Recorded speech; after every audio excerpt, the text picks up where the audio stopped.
തിരാമിസു easy ആയിട്ട് റെഡിയാക്കിയാലോ. അപ്പോൾ അതിന് വേണ്ടിയിട്ട് കുറച്ച് വെള്ളം ബോയിൽ ചെയ്തിട്ട് അതിൻ്റെ മുകളിലൊരു ബൗൾ വെച്ച് കൊടുത്തിട്ട് അതിലേക്ക് ഒരു 4 എഗ് യോക്കും 1/2 കപ്പും 2 ടേബിൾ സ്പൂണൂടെ പഞ്ചസാരയും ചേർത്ത് കൊടുത്തിട്ട് ഇതുപോലെ ഒരു ബീറ്റർ വെച്ചിട്ടോ അല്ലെങ്കിൽ ഒരു വിസ്ക് വെച്ചിട്ടോ ഇങ്ങനെ ഒന്ന് ബീറ്റ് ചെയ്ത് കൊടുക്കാം. ആ പഞ്ചസാരയൊക്കെ ഒന്ന് മെൽറ്റായി നല്ല ക്രീമി ആയിട്ട് കിട്ടുമ്പോൾ മാറ്റി വെച്ചിട്ടുണ്ട്. 2 കപ്പ് വിപ്പിംഗ് ക്രീമാണ് ബീറ്റ് ചെയ്തെടുക്കുന്നത്. ഇതിപ്പോൾ ഞാൻ എടുത്തിട്ടുള്ള വിപ്പിംഗ് ക്രീമിൽ കുറച്ച് മധുരം കുറവാണ്. ഈ ഒരു വിപ്പിംഗ് ക്രീമാണ് എടുത്തിട്ടുള്ളത്, മെർസിൻ എന്ന് പറഞ്ഞിട്ടുള്ള. പക്ഷേ നല്ല വിപ്പിംഗ് ക്രീമാണ്, കുറച്ച് മധുരം കുറവാണ്. അതുകൊണ്ട് ഞാനിതിലേക്ക് കുറച്ച് കണ്ടൻസ്ഡ് മിൽക്ക് കൂടി ചേർത്ത് കൊടുക്കുന്നുണ്ട്.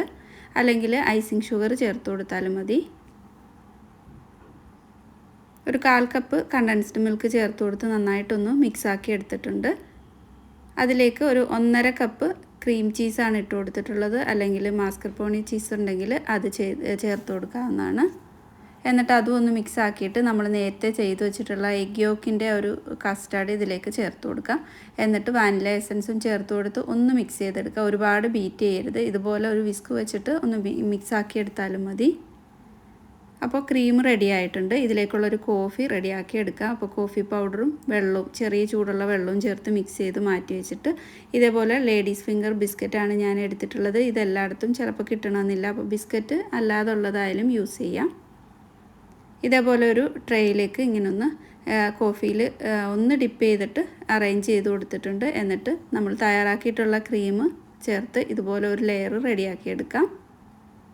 അടുത്ത ലെയറും നമ്മൾ ചെയ്ത പോലെ തന്നെ ഈ ഒരു ബിസ്ക്കറ്റ് കോഫിയിൽ ഡിപ്പ് ചെയ്തിട്ട് ഇങ്ങനെ നിരത്തി വെച്ച് കൊടുക്കുന്നുണ്ട്. അതിൻ്റെ മുകളിലും ക്രീം ലെയർ ചെയ്ത് കൊടുത്തിട്ട് മുകളിലായിട്ട് കുറച്ച് കൊക്കോ പൗഡർ ഒന്ന് ഡസ്റ്റ് ചെയ്ത് കൊടുക്കാം.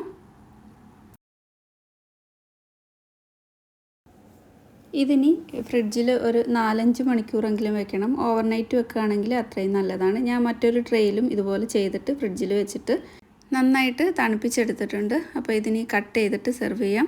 നല്ല ടേസ്റ്റിയാണ്. അപ്പോൾ ഉറപ്പായിട്ടും ട്രൈ ആക്കി നോക്കുക. ഇഷ്ടമായിട്ടുണ്ടെങ്കിൽ ലൈക്ക് ചെയ്യുക, ഷെയർ ചെയ്യുക. അതുപോലെ ഇത് ട്രൈ ചെയ്ത് നോക്കുന്ന സമയത്ത് ഫീഡ്ബാക്ക് അറിയിക്കാനും മറക്കരുത്. താങ്ക്